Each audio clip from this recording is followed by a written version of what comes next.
वाशिम जिल्ह्यातील कारंजा आणि मंगरुळपीर तालुक्यात सततच्या पावसामुळे शेतात पाणी साचून शेतकरी अडचणीत सापडले आहेत। त्यातच आता सोयाबीनवर येलो मोझॅक रोगाचा प्रादुर्भाव वाढल्याने पीक हातची जाईल का अशी परिस्थिती निर्माण झाली आहे। तुरीचं पीक तर अक्षरशः जळून खाक झालं आहे। औरंगपूर, विलेगाव आणि बांबर्डा मुंडे परिसरात सोयाबीनचं मोठं नुकसान झालं आहे। मात्र वाशिम जिल्हा दुष्काळग्रस्त भागातून वगळल्याने शेतकरी संतप्त आहेत आणि मदतीची मागणी करत आहेत। कारंजा आणि मंगरुळपीर तालुक्यात गेल्या काही दिवसांपासून सलग पाऊस पडत आहे। त्यामुळे शेतातील पिकात पाणी साचून सोयाबीन पिकावर येलो मोझॅक रोगाचा प्रादुर्भाव वाढला आहे। तुरीचे पीक मोठ्या प्रमाणावर जळून खाक झाले असून शेतकरी हवालदिल झाले आहेत।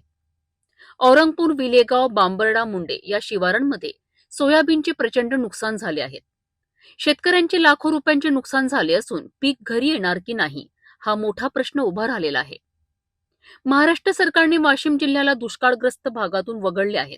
त्यामुळे स्थानिक शेतकरी नाराजी व्यक्त करीत असून कारंजा मानोरा विधानसभा मतदारसंघाचे आमदार सई डहाके यांनी शासनाकडे तातडीने पाठपुरावा करून मदत जाहीर करावी अशी शेतकऱ्यांची मागणी आहे। शेतकरी संघटनांनी देखील शासनाला तात्काळ पंचनामे करून नुकसान भरपाई द्यावी अशी मागणी केली आहे, अन्यथा तीव्र आंदोलनाचा इशारा दिला आहे।